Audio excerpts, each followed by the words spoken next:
galera do Sport Buzz. É um prazer estar aqui hoje com mais um convidado para a nossa sequência de podcasts sobre o futebol feminino, Dr. Marco Aurélio Cunha, que eu acompanho há anos o trabalho dele. Realmente é um profissional extremamente dedicado, né? Não só a parte de medicina, se eu não me engano, mais de 30 anos, né? Ortopedia. Mais ainda. E que tem um trabalho, assim, com certeza, todos que conhecem o futebol feminino a fundo, né? Trabalham dentro ou fora das quatro linhas, atestam o divisor de águas que foi o Dr. Marco Aurélio Cunha na CBF. Primeiro eu queria começar perguntando ao senhor um pouquinho, dentro de uma formação em medicina, o que lhe levou a, dentro de tantas especialidades, de tantas opções, né, a escolha pelo futebol, pela ortopedia e, em consequência, o futebol. Bom, primeiro um prazer estar com você, obrigado pelo convite aí, pela oportunidade de falar sobre o que nós fizemos, sobre o futebol feminino como um todo. A minha vida, eu sempre gostei de jogar futebol, né? Sempre joguei na faculdade, na escola, no colégio. E desde muito novo eu dizia que eu ia fazer medicina. Tem alguns amigos meus, às vezes eu encontro, a gente sai para jantar, naquela época, né, do colégio, do Dante Alighieri, onde eu estudei, que falam, você é acho que o único cara que eu conheço que falou que ia fazer e fez e se deu bem no que fez e cumpriu a sua expectativa, né? Então, desde pequeno mesmo, eu falava em ser médico, adorava futebol, fã do futebol, em todos os níveis. E eu falava, vou ser médico do São Paulo, quando eu tinha 11, 12 anos, né? Então, foi engraçado porque a natureza conspirou a favor, as oportunidades surgiram, eu entrei na faculdade de medicina, onde o diretor de futebol do São Paulo era professor de histologia, me ensinou muito, me passou muitas... Até falo com ele ainda hoje, está com 86 anos, lúcido, foi presidente do São Paulo, o professor José Douglas da Nora, e ele praticamente me encaminhou e me ensinou como proceder para chegar nisso. Me levou para o São Paulo como estagiário, e aí as coisas aconteceram e a profecia se cumpriu, né? Fiquei médico do São Paulo, depois eu assumi o departamento de futebol profissional, na ausência de um grande amigo que faleceu, o Dr. Hitch. Ocupei o seu lugar imerecidamente, talvez, mas agarrei aquela oportunidade com toda a força, com todo o empenho e me tornei o médico do São Paulo, apesar de lamentar a perda do meu amigo, mas eu cumpri aquilo que eu prometi a ele de seguir corretamente. E aí as coisas caminharam e eu fiquei médico do São Paulo muitos anos, saí do São Paulo por questões normais, políticas e tal. Fui para outros clubes, trabalhei fora do Brasil, voltei. Depois, em 2002, já como também gestor, né? Fui superintendente do clube por 10 anos, pelo menos. Uma fase de muitas vitórias, até depois chegar à CBF e, enfim, essa é a história. É bacana. E ao futebol feminino, com certeza, onde eu deixei e colaborei 5 anos da minha vida com o futebol feminino. Embora haja muita dificuldade de absorver isso, né, em algum aspecto, por ser homem e comandando mulheres, né, passei por um período difícil nisso, mas consegui levar isso de uma forma bem digna e sair de lá sem uma mácula, uma sequela. Acho que foi um bom caminho que o futebol feminino teve com a minha passagem por lá. Eu diria até que deixou saudades, na minha opinião. Porque é uma coisa importante que eu sempre percebi, eu não me esqueço de um encontro que nós tivemos, eu não tinha tanto tempo assumido a CBF, o senhor fazia questão de passar para todo mundo a quantidade de meninas que tinham jogando, atletas femininas jogando no exterior, e o que essa ascensão, porque o futebol no final dos anos 98 feminino e 2000 ele passou por um retrocesso, né? Chegamos a encarar um retrocesso. E tivemos alguns títulos aí, são 14 títulos, né, que atualmente a seleção feminina tem. A maioria delas no Pan-Americano, né, que são 8, se eu não me engano, 3 Copa América e 3 no Internacional de São Paulo. E isso era muito interessante, ver a dedicação que o senhor tinha, o brilho no olhar, porque eu acho que não adianta ser um médico, independente de ser gestor, porque ali naquele momento se ocupava os dois cargos, né? Era bom porque tinha visão. E aí uma dúvida, né, por esse encantamento. No momento em que o senhor chegou na CBF, o senhor poderia falar para mim a CBF antes do Marco Aurélio, durante e depois do Marco Aurélio? Bom, depois eu não sei ainda, né? Eu tenho acompanhado à distância, mas o que eu vi na minha chegada era o futebol feminino assim, tipo, vamos ter que fazer isso, né? Era mais ou menos essa linha de raciocínio. Apesar que o presidente Marco Polo foi muito correto quando me chamou e disse: eu preciso desenvolver o futebol feminino. É uma obrigação da CBF, uma obrigação que a FIFA nos colocou, e eu preciso fazer isso de uma forma bem feita. Eu estou te trazendo que eu sei do seu histórico, você é médico, você vai compreender muito melhor as dificuldades. Às vezes uma pessoa que não tivesse a sua formação talvez não entendesse tudo o que é preciso. Mas dentro da própria CBF havia muita dificuldade em entender o investimento, a importância, o relevo do futebol feminino. É absolutamente masculino o futebol até aquele momento, né?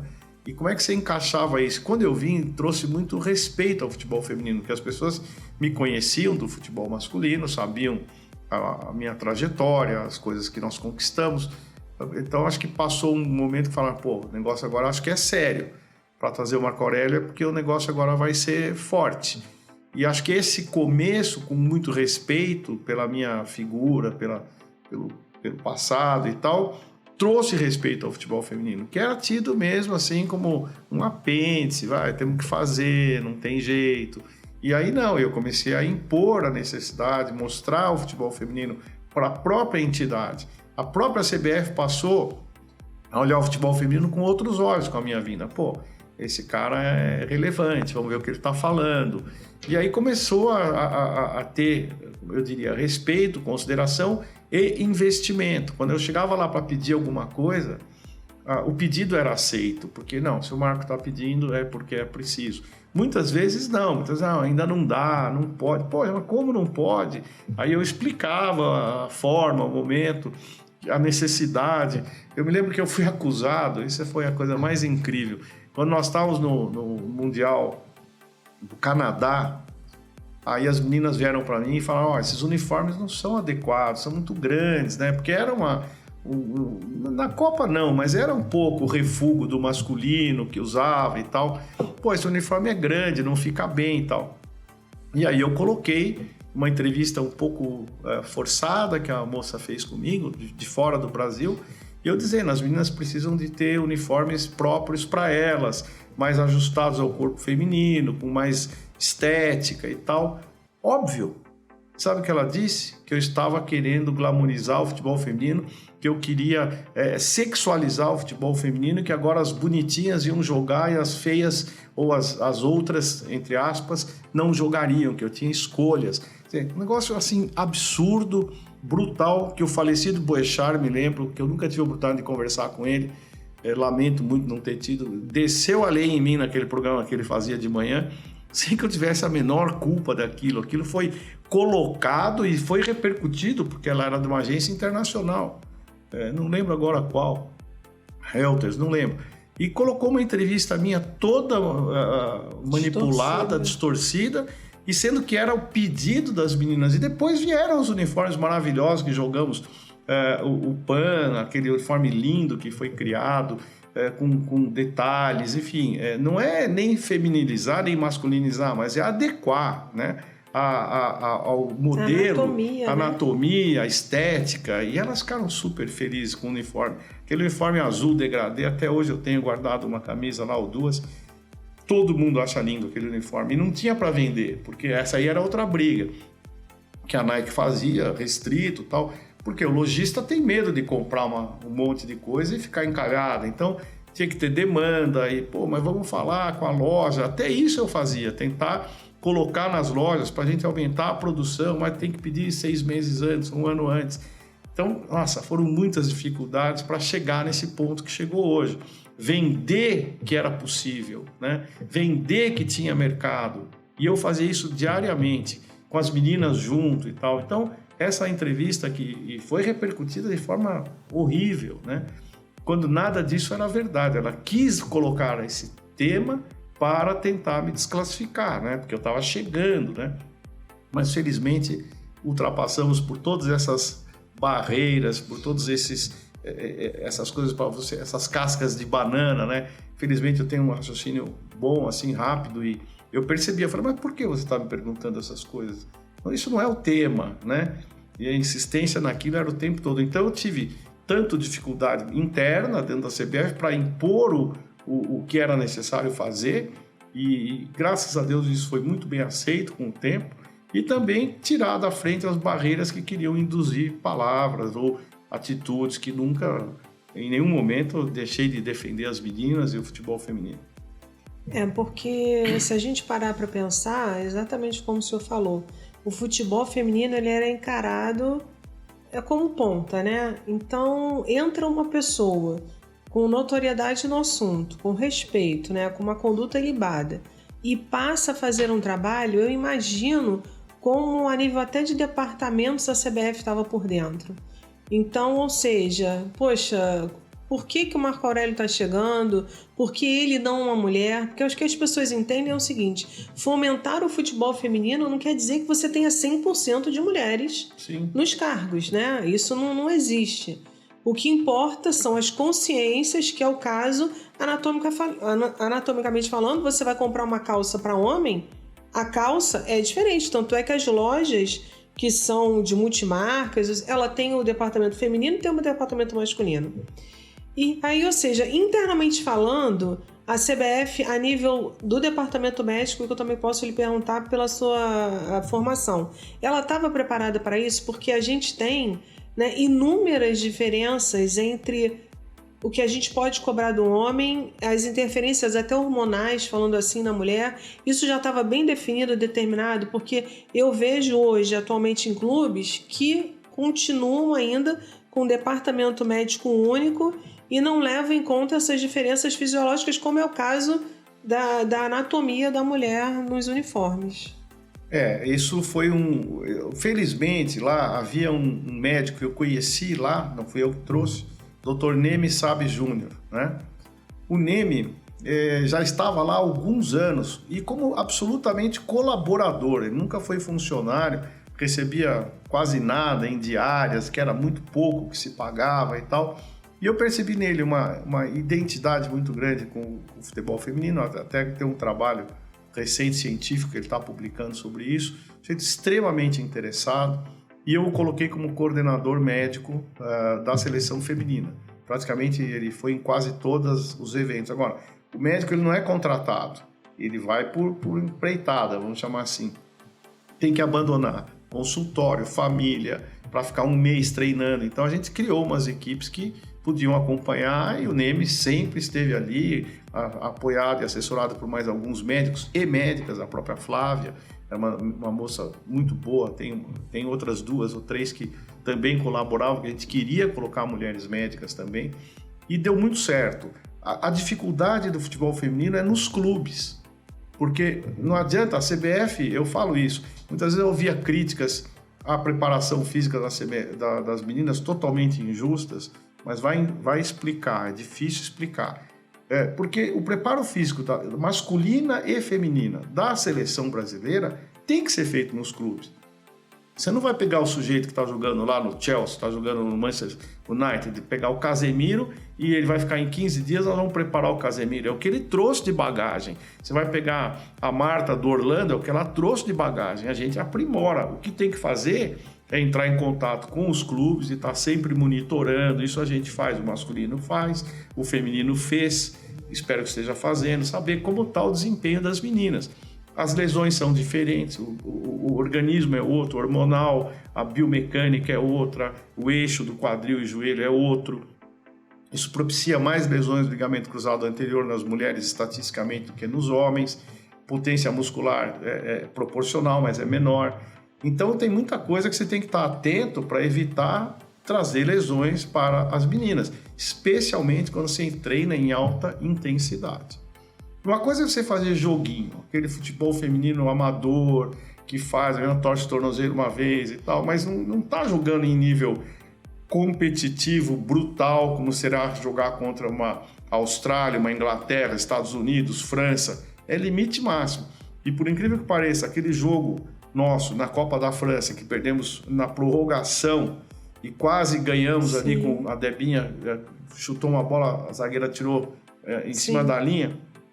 A análise da FIFA, que a intensidade de jogo do Brasil foi superior à da França, no trabalho científico da FIFA que eles mandam depois da Copa do Mundo. Então nós atingimos os níveis bons de preparo físico. Agora, lógico, tem atleta que machuca no meio do caminho, tem atleta que veio do clube numa temporada diferente. Por exemplo, agora, o Campeonato Brasileiro para, o feminino, né? Vai ter a Copa do Mundo, depois acho que vão jogar as finais. Isso. Tem time jogando, tem time que não está jogando. Na Europa, já está terminando alguma temporada.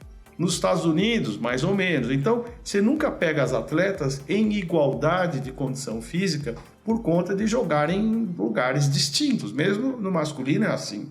Então, é muito mais difícil se adequar ao treinamento físico, querer o resultado impecável, é quase impossível. Mas, estudando e acompanhando sempre... jogou quem? Jogou o Madrid contra o Barcelona. Tá, quem jogou, quem saiu, por que saiu? E a gente pega esses dados e vai trabalhando para poder saber o que fazer com as meninas e quando e como convocá-las. Então, não é fácil. O trabalho de seleção é bem difícil. As pessoas acham que a seleção brasileira é você pegar lá um álbum de figurinha e trazer. Nem faz ideia da dificuldade que é. O clube não quer ceder, a jogadora teve uma dor muscular e o clube quer que ela descanse essa semana, que é justamente a data FIFA. Quantas brigas, quantas dificuldades, brigas entre aspas, porque tem que estar sempre sendo cordial e tentando compreender os problemas, né? Então, ser treinador de seleção, masculino e feminino, é ser muito grande para entender todas as dificuldades. Então, você chega ali achando que você é o dono do pedaço, você não vai durar. E o complicado também é que o que por parte os clubes alegam, né? Principalmente clubes que participavam na época do estadual somente, pela falta do calendário, não tem investimento, não tem competição, tiram e de repente uma ou outra dessas meninas, né, acabam sendo convocadas. Então é o que o senhor falou realmente, é um misto de nível de desempenho e de preparo físico que chega, que fica difícil para você tornar aquele grupo homogêneo e às vezes a gente sabe que uma falta, ela muda o resultado do jogo, que não quer dizer que tenham tido uma condição de jogo inferior, como você falou com o caso da França. Basta você ver no masculino a falta que o Neymar fez. As pessoas torcem contra o Neymar não joga, olha o que aconteceu. Né? Ele é único. Não, mas faz falta. Você tira, vamos lá, uma Marta, uma Bia Zanerato, você tira uma zagueira que está super bem, né? uma volante. A Luana saiu, deu trabalho para encontrar uma pessoa com a potência dela. Lamentavelmente machucou, também machucaram algumas outras volantes que, poxa, a gente tinha expectativa muito grande entre elas. E você aí está evoluindo, machuca. Aí você tem que começar de novo, tentar entrosar. É muito difícil seleção. É injusto julgar uma seleção de uma forma muito, muito fria, muito simples. Pelo resultado, Pelo resultado, porque os envolvimentos são muito grandes, muita dificuldade. Agora, como é que o senhor poderia avaliar, né? E que reflexos o senhor acha que isso pode levar? Porque, por exemplo, as seleções 17 e 18, elas até hoje elas não possuem títulos, né?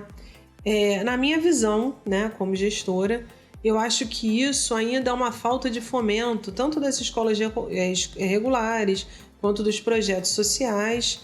E a gente acaba deixando de preparar atletas para atuarem em grandes times, que consequentemente acabam sendo mais difícil a chegada à seleção. Então, assim, a CBF, ela internamente, na sua gestão, se preocupava já com isso, porque, na verdade, a gente precisa de uma renovação. Não que essa renovação não esteja acontecendo. Nós temos novas, boas atletas chegando. Temos que ter volume de renovação, para daí sair as melhores, né? Então, se você não tem volume, a sua seleção final é fraca, né? Você vai ficar dependendo de grupos pequenos, né? Então, a gente já estava naquela época discutindo os campeonatos sub-20, sub-17 e até convocação de seleção sub-15. Ocorre que os clubes mesmo ainda têm dificuldade em fomentar o sub-15, né? Mas já hoje já estão conseguindo fazer. Então, é necessário ter campeonato. O que a gente mais discutia era ter um brasileiro forte. Havia muitos times, na época, que eram times de gente que tinha muita boa intenção, mas pouco profissionalismo. E os times de camisa ainda não estavam envolvidos no futebol feminino. Aí veio a regra, FIFA, CBF. 2019, acabou. Absolutamente necessária.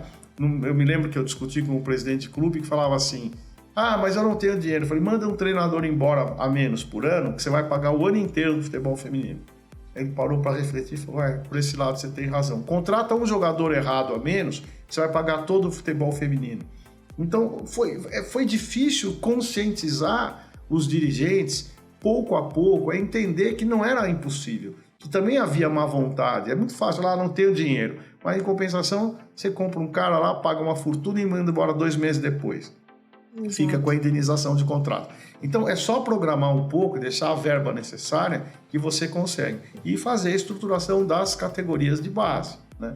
O 15, o 17, você veja, o 20 teve uma participação excepcional, né? Excepcional, ficou em 3º lugar Sim. no Mundial, né? E eu fico muito feliz porque também foi uma minha escolha colocar o treinador, né? O único treinador homem das categorias, o head coach, vamos dizer assim, mas com absoluto mérito, uma pessoa que a vida inteira se dedicou ao futebol feminino. Então, eu acho que ele merece, e agora eu acho que está a Bia, auxiliar dele, né? Sim, a Bia. Então, pessoa também com a melhor formação possível, conhecimento interno da CBF, que é uma escola você está na CBF. Você aprende muito o impossível, o possível, o respeito às federações. É tudo muito rápido, né? Muito rápido. Você tem que estar ali acompanhando o que acontece em cada lugar, e um presidente de federação vem e faz uma solicitação, você tem que respeitar, conversar com ele, não é brigar, é um sistema político também, que você tem que impor o que você precisa, mas respeitosamente entender o outro lado, né? Isso a gente fez nesses 5 anos que lá fiquei, e acho que foi muito bom. Acho que teve coisas assim injustas, críticas um pouco pesadas, mas até isso eu entendo, porque era um momento de ebulição. Fazia parte, né? Fazia parte do processo. Você não pode querer comandar alguma coisa e não ter pressão, não ter gente que pense diferente, gente apressada. E a gente sabia que tinha que ser dado um passo após o outro. Não dá para dar tudo de uma vez. Você tem que... E as meninas mesmo têm que entender cada passo. Porque você pega... Eu tenho pena de quem jogou futebol lá atrás, que não tinha nada. Se você analisar hoje, você fala, o Zico não ganhou dinheiro nenhum, comparado com que esses caras... O Careca, meu amigo, irmão, não ganhou dinheiro, ganhou muito, mas ganhou nada. O cara ganhou um mês que eles ganharam a carreira inteira. Então essa injustiça ou essa mudança de patamar do futebol é assim mesmo. Não vamos chorar. Eu lamento que eles não mereçam ter o que os de hoje têm, né? Aí vem uma menina de 18 anos já ganhando um prêmio que ela nunca viu na vida. Calma, a gente tem que educar para ganhar tudo isso. E aí aos poucos elas vão conquistando e você vai orientando para que elas recebam cada vez mais. Mas não dá para dar esse passo gigantesco sem uma infraestrutura por trás, sem cuidar da menina, sem cuidar dos pais, cuidar da família. É um processo de crescimento que tem que ser muito bem analisado. Foi bom só colocar esse pensamento, porque o futebol feminino, até a questão histórica do tempo que ele ficou proibido no Brasil de ser praticado por mulheres, a gente tem que entender que é como se fosse uma criança, né? Ele tem um processo de desenvolvimento de maturação. E o que eu vejo, infelizmente, isso chateia, que acaba atrapalhando o trabalho de vocês, as críticas vêm duras de todos os lados. Por exemplo, foi marcado como um feito no futebol quando a CBF resolveu igualar o valor da diária das mulheres e o valor de premiação. Aí eu pergunto pro senhor, tudo na vida é questão de retorno financeiro, de investimento. Um clube que ele está na Série A, ele tem condições de investir infinitamente superiores a um clube que está numa Série B ou numa Série C ou entrando na D, né, que é a última série aí do brasileiro. Isso realmente, será que isso basta? Pegar as meninas que estão lá em condições, jogando algumas pela segunda vez, uma Copa, ou pela terceira, ou pela primeira vez, o fato de estarem recebendo os mesmos valores? É uma discussão longa e qualquer opinião contrária vai ser massacrada.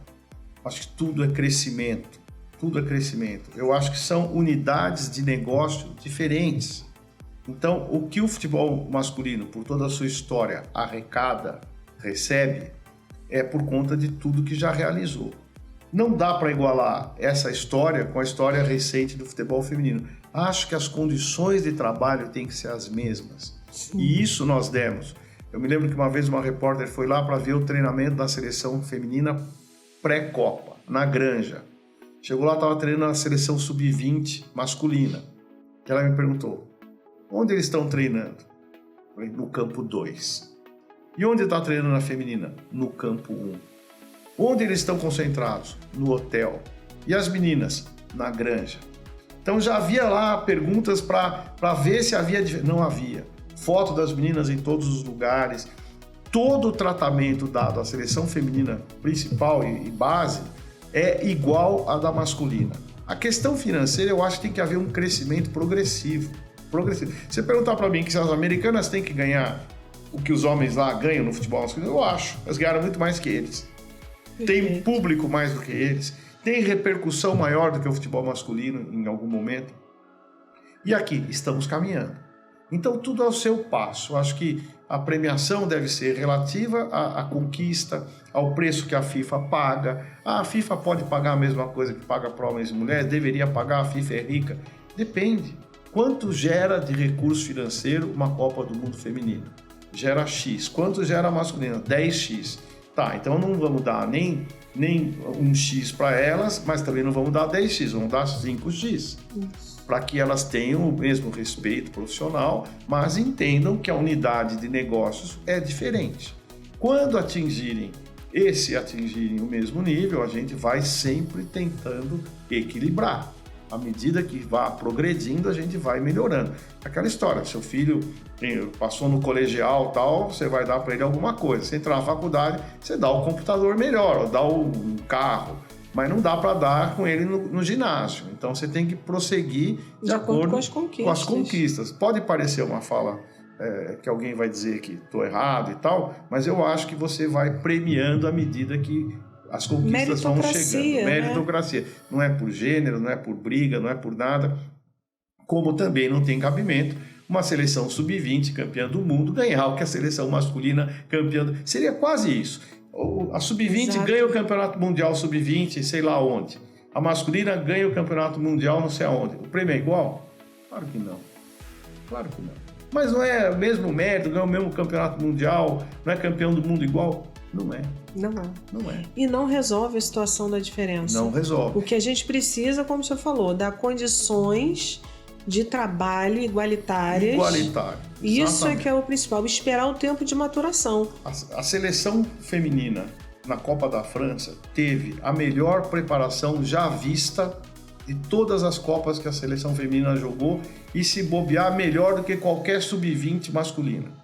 Nós temos uma preparação impecável, desde a Granja até Algarve, e de Algarve para o período FIFA, que aí é a FIFA que tem que nos dar as condições, que não eram tão boas quanto as que nós criamos lá em Portugal.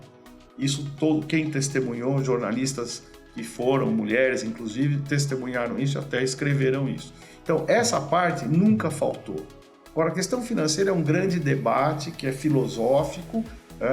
Eu acho que ele é filosófico e econômico, eu acho que ele é meritório, então aí entra, cada um acha o que quiser. A minha opinião é que o prêmio tem que ser progressivo à medida que as conquistas chegam. Outra coisa também que eu acho interessante, que precisa ser trabalhada, ao meu ver, a gente que volta bem em contato com as meninas, até o preparo para elas receberem esse tipo de, não de premiação, mas de colocação de lugar, porque às vezes, por muito tempo, elas foram muito massacradas. Eu participei de na época da obrigatoriedade, 2019, da formação do departamento de futebol feminino de um clube, sem citar nomes aqui. Você quer ser contratado? Você quer jogar aqui com a gente? Você está como profissional. Então, só se fizer reversão para amador. Então, esse era o nível, e eu estou falando de 2019. Não esquecendo que nós tivemos 2 anos aí de pandemia que só complicou. E pior ainda, você pegava meninos que eram preparados desde futsal com 6, 7, 8, 10, 11, quer dizer, já vinham lá numa sequência que recebiam bolsa, às vezes, principalmente com contrato de formação, de 5, 6 mil reais. Essas meninas que já estavam para ser profissionalizadas, porque antes jogavam em outros times, porque a obrigatoriedade de 2019 veio, mas não veio com a profissionalização. Isso aconteceu depois. 3 únicas meninas num grupo de 28 foram ofertadas a ganhar uma bolsa de 300 reais. Essas são as distorções brutais, injustas que acontecem. Então, bolsa atleta igual, atleta igual. Isso aí. Não tenha dúvida disso, governo incentivo igual, né? Agora, premiações vultosas é dependendo do tamanho de cada campeonato, de cada seleção, de cada momento. Eu sou mão aberta para chuva, mas eu acho que tem que ter mérito. Não pode. Às vezes assusta uma menina que nunca foi convocada, chega lá e ganhar 15 mil. Né? Sim. Pô, calma. Acho que se tem o valor da diária tal, igual, ok. Premiação a gente tem que pensar um pouco mais. A nível de treinadores, né? Foi feito um levantamento, pela própria FIFA, um ano atrás mais ou menos, que a progressão do futebol feminino, ela nem de longe está sendo acompanhada pela formação de treinadoras, né, do sexo feminino. Alguma coisa que o senhor percebe desse entrave? O senhor, quando assumiu a CBF, se eu não me engano, em 2015, pegou logo 2 grandes desafios pela frente, que foi o Pan-Americano, que acabaram ganhando, e as Olimpíadas, né? Mundial primeiro, de cara eu peguei o Mundial, de cara, aí, no Canadá. O Pan-Americano, né, em Toronto, e depois e as Olimpíadas de 2016, que acabaram perdendo o bronze, né? Sim. Se eu não me engano. Na verdade, perdemos a prata, que essa que eu me dói, nos pênaltis, porque se a gente passasse pela Suécia, sim, que nós tínhamos ganho de 5-1, se a gente passasse nos pênaltis, nós tínhamos uma prata conquistada. Sim. Muito mais perto do que ganhar um jogo pro bronze. Né? Verdade, eu também acho. E aí, na época, houve a transição, era o Vadão, né, que conquistou esses títulos, e veio a entrada da Emily.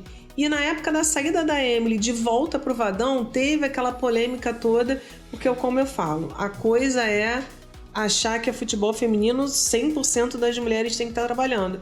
E aí chega a ser injusto, porque no masculino, você também não tem só 100% dos homens, né?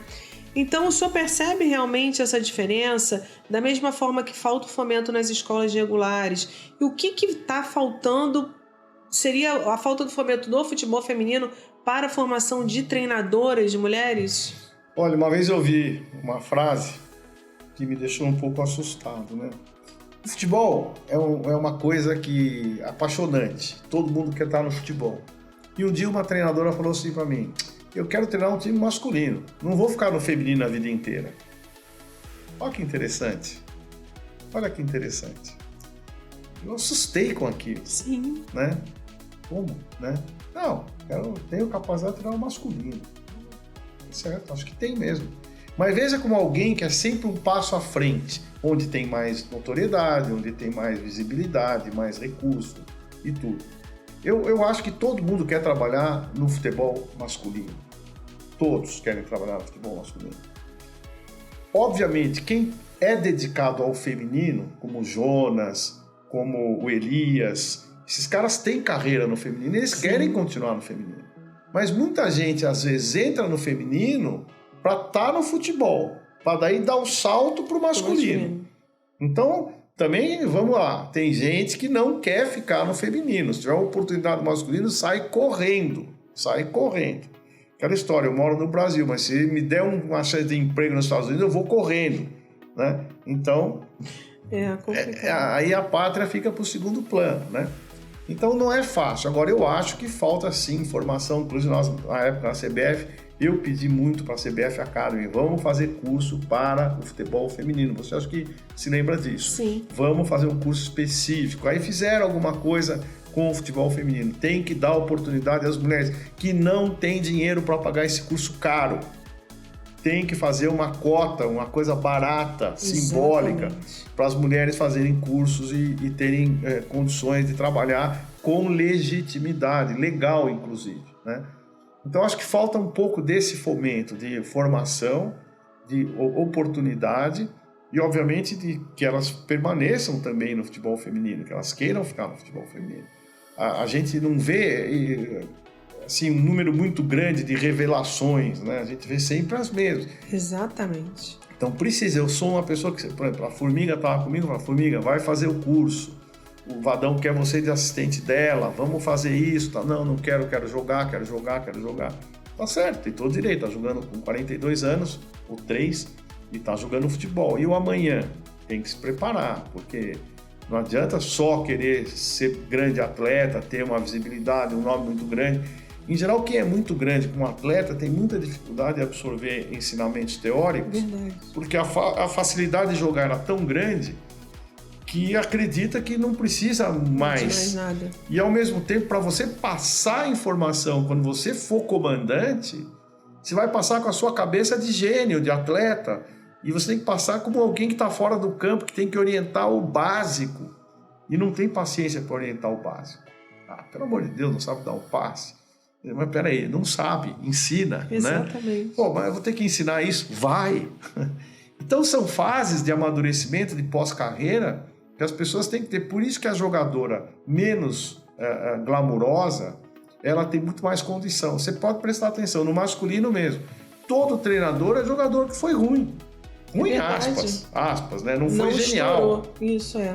Não foi genial. Jogador que não teve uma grande... não é, o próprio Guardiola, jogador, ótimo jogador, mas perto do que tinha do lado, nem se compara, né? Então você presta atenção, a maioria dos jogadores, dos treinadores que estão hoje em evidência... Não foram excelentes. Não foram gênios. Não foram gênios. O gênio não tem paciência. E para estudar, para ensinar, para aprender e tal, tem um pouco mais de intolerância, porque era tudo muito fácil para ele. Então a gente tem que começar a mostrar que tem que começar do zero. O ex-jogador não senta no banco como já um gênio como treinador. Pelo contrário, ele é juvenil ali. E é difícil entender isso, mas nós temos que incentivar mais gente a fazer cursos e treinarem mais mulheres trabalhando nisso. A maioria quer ser repórter, é mais fácil. É mais fácil ser repórter. Elas estão migrando muito também para ser comentaristas. Mas claro, não perde, não ganha, fala o que quer, acusa, defende quem gosta, mas na hora H mesmo de fazer o difícil, mais fácil sentar na cadeira. É porque é dolorosa a situação de um treinador, né? E o Brasil específico, ele é muito imediatista. Sim. A gente cansa de ver isso aí no masculino.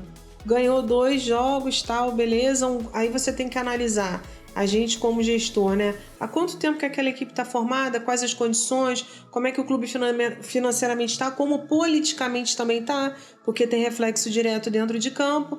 Aí tem uma queda, perdeu o cara está demitido no dia seguinte. Não, quer dizer, e tudo que ele fez foi pro lixo.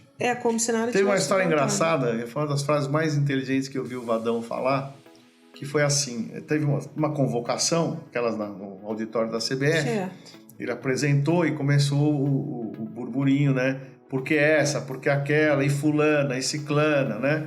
E aquelas perguntas instigantes para contradizer. Porque o que mais a gente tem é técnico, isso, né? Todo mundo opina. Aí ele virou e, dentro da simplicidade e bondade dele, nunca assim surgiu contra nenhuma pergunta. Nunca reclamou de nenhuma repórter, sempre tratou todas com maior consideração e respeito, mesmo aquelas que não gostavam dele. Ele falou assim, olha, eu entendo que vocês tenham escolhas, você quer fulana, você quer fulano e tal, mas todo mundo tem uma seleção na cabeça, né? Agora, eu que sou o treinador, posso ter a minha? Perfeita a colocação, é exatamente isso. Foi simples, foi dentro da simplicidade natural dele. Quer dizer, você deve gostar mais dessa aqui, outra gosta mais daquela lá, mas eu sou o treinador, posso gostar? Posso eu escolher? Posso eu escolher? Quer dizer, então... Não, porque se a gente pega um grupo, ainda mais em época de Copa, né? A gente tem um treinador, pelo menos, dentro de cada casa, né? Sim. Porque todos se acham no direito e sem conhecimento a fundo. Hoje em dia, cada vez mais, o atleta não é mais só dentro de campo, ele tem o extracampo dele e uma série de outros fatores que podem levá-lo à convocação ou não. Sim. E aí, bate no treinador se não convoca o Neymar. Se convoca o Neymar, também bate porque a seleção tem que aprender, porque o Neymar...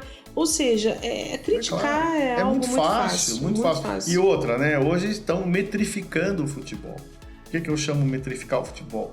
É ter todos os detalhes todos o cara chutou desse jeito, cabeceia daquele jeito. Só número, querendo tornar matemática. Só número. Ninguém pergunta pro cara, você acordou bem?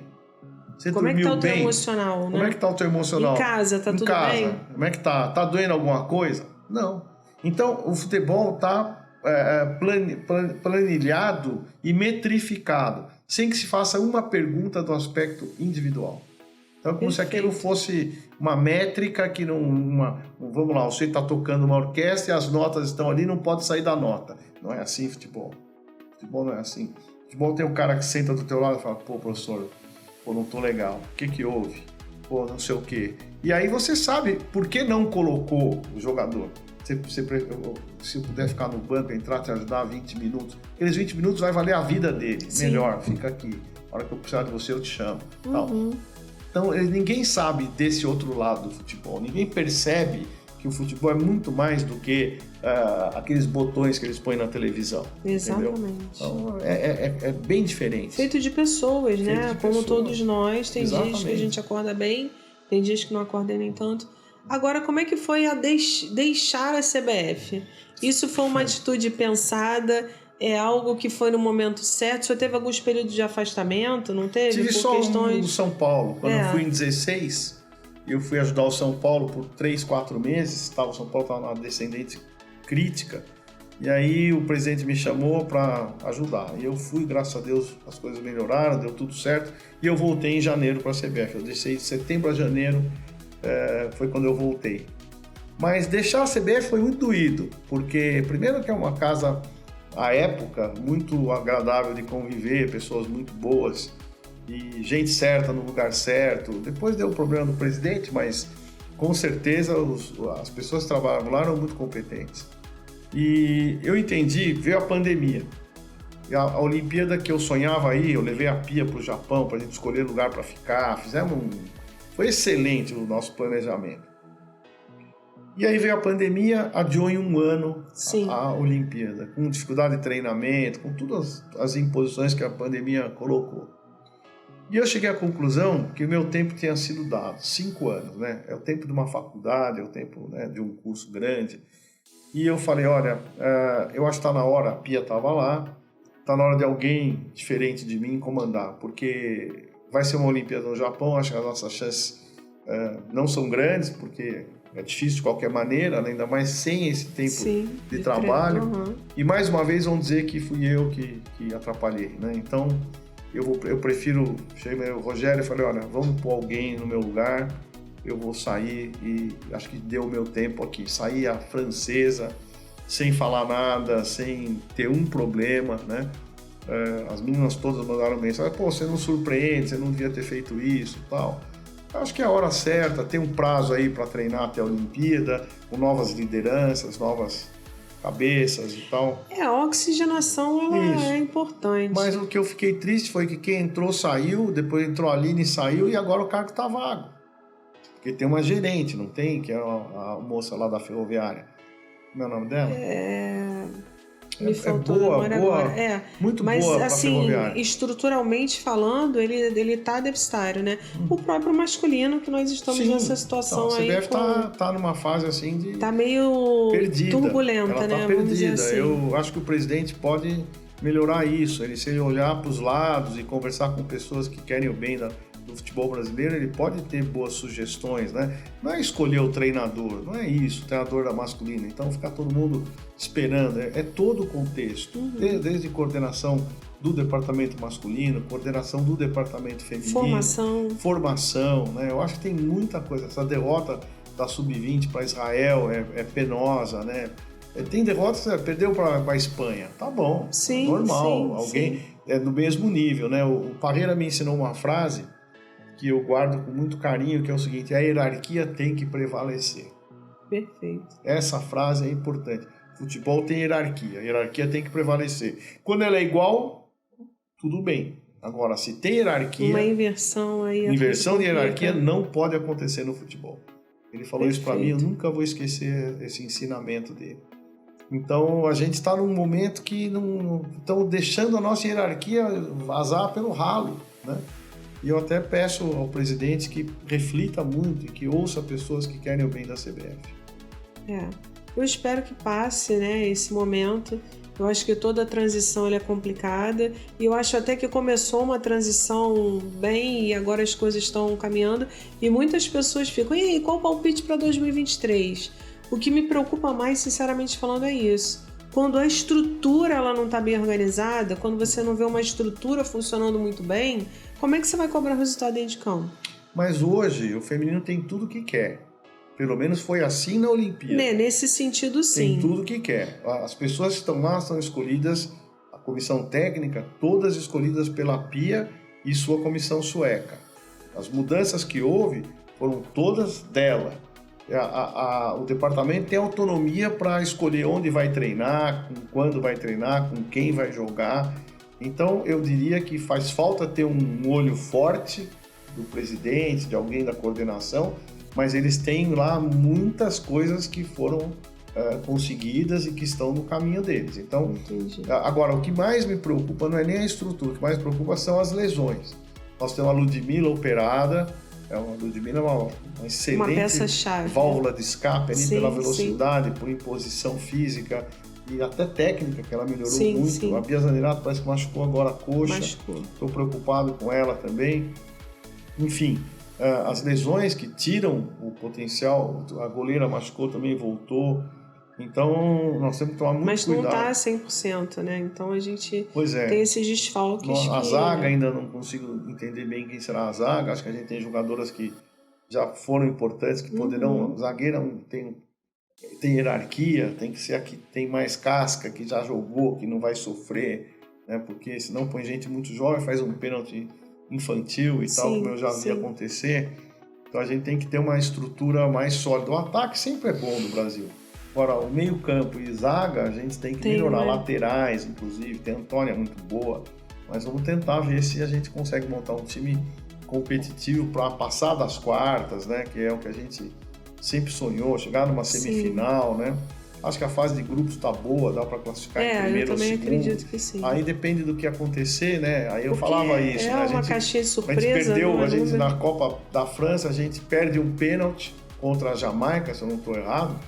E por conta de saldo de gol, a gente pegou a França. Pegaria a China, né? A gente passava. E aí pegou a França, dona da casa, e foi um jogaço. Sim. Mas a chance diminuiu, né? Então é importante passar em primeiro do grupo também. Agora pode acontecer de passar em primeiro do grupo e pegar um segundo forte. Exatamente. Então não dá para jurar nada, mas tem que fazer a melhor performance na fase de grupo. Por exemplo, no Canadá, a gente não perdeu para ninguém, ganhou os 3 jogos e fomos pegar a Austrália na segunda fase e perdemos um gol de contra-ataque. A Formiga cabeceou uma bola na trave, voltou, os caras fizeram um gol, uma cera danada e perdemos uma partida, fomos desclassificados. No futebol tem isso, né? Você às vezes faz tudo certo e... É muito imprevisível, né? Você não tem domínio. Fala, o treinador, o pessoal confunde. O treinador não tem domínio sobre o jogo. Nenhum. As pessoas acham que tem domínio sobre o jogo. Não tem. É muito aleatório. Você organiza, vê, enxerga, corrige, mas o jogo é o jogo. O cara cruza uma bola, bate no... O Brasil perdeu a Copa, bateu no joelho do Marquinhos, gol. E aí, como é que faz? É assim, infelizmente é assim. Bom, para a gente encerrar, muito se tem defendido hoje em dia, né, que o futebol feminino atualmente ele já é autossustentável.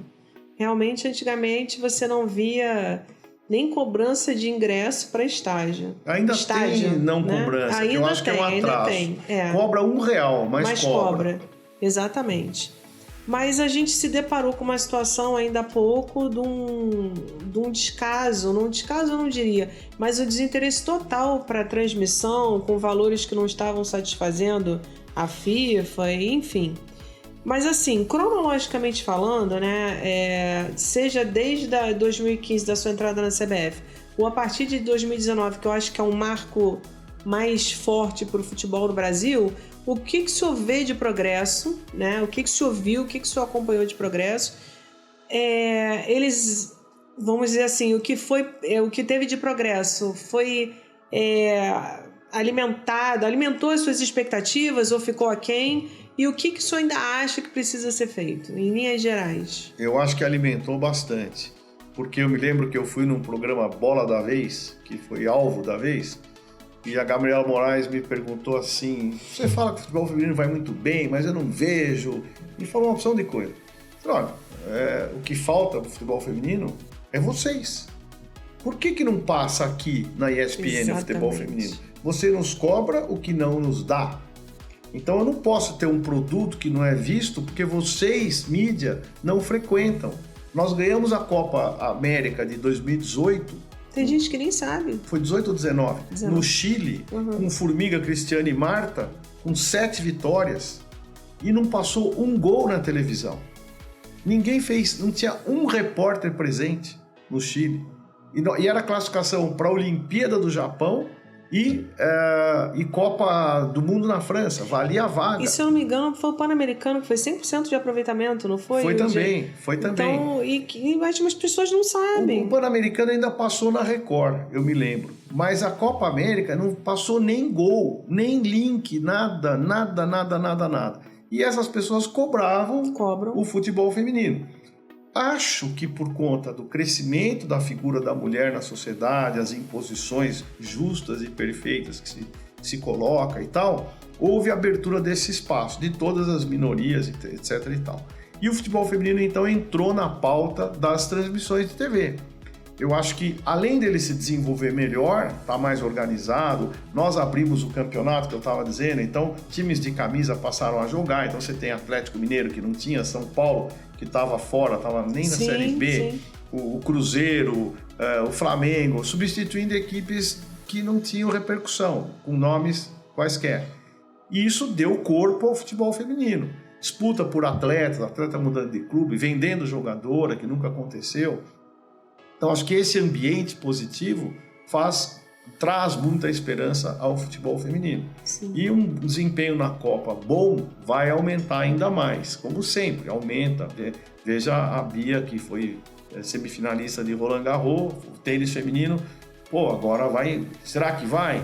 Será que alguém vai mostrar campeonato feminino de tênis? Será que as mídias feministas vão lá apoiar e vão cobrar para que se faça mais torneio feminino? Tem que fazer, do mesmo jeito que faz o futebol. Sim, perfeito. Tem que buscar o melhor, a excelência para toda a atividade feminina esportiva e artística. Então eu acho que nós melhoramos muito, houve a inserção dos campeonatos nas grades, passou agora na Globo, achei injusta a colocação, que perdeu tanto de... enfim, não é por aí. Não é por aí. O importante é estar lá, o importante é criar o espaço para que outras transmissões venham no mesmo horário, que se possa melhorar o nível e não criticar por maldade.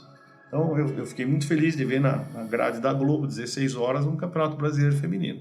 Esse é o caminho. Agora, as conquistas têm que ser proporcionais, a cobrança também tem que ser proporcional, mas também já está na hora de cobrar com menos vitimismo. Elas já são profissionais, elas já estão recebendo... Já tem o reconhecimento. Já estão recebendo de uma forma bastante perto do que foi. Então, acho que está na hora também de a cobrança não doer muito. Tem que começar a cobrar e ser profissional em todos os níveis e a gente entender isso como um processo de evolução. Professor, eu queria agradecer a sua participação. Obrigado, muito obrigado. Sabe que eu sou fã do seu trabalho, né? Obrigado. Trocamos muitas coisas. Sim, claro. A gente falaria aqui, eu acho que um dia inteiro, porque é um assunto realmente que precisa, como você falou, o senhor falou, ser debatido. E eu acho que só assim mesmo, colocando a cara, que o futebol tem maior chance de fomento e é uma coisa que se retroalimenta. É verdade. Tá? Obrigado então, pela oportunidade, agradeço muito estar aqui com vocês. As falas são às vezes um pouco polêmicas, mas se não há debate. A gente ficar aqui só retraído para não expor uma posição, aí não tem graça. A gente tem que mostrar mesmo um lado que possa ser debatido. Mesmo que alguém se incomode, eu prefiro fazer isso porque isso progride. O silêncio não progride. É verdade. Obrigado. Obrigado.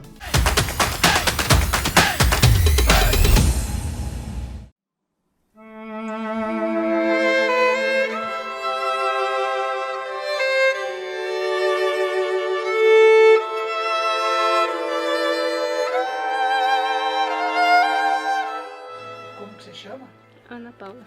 Quantos filhos você tem? 9. 9. Você tem cisterna? Não. Como faz para pegar água?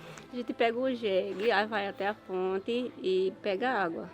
Agora só que como é muita ladeira, às vezes o jegue cai, quando o jegue não cai, é o bujão que vira para trás, é o maior sufoco. Buscar todo dia? É, todo dia.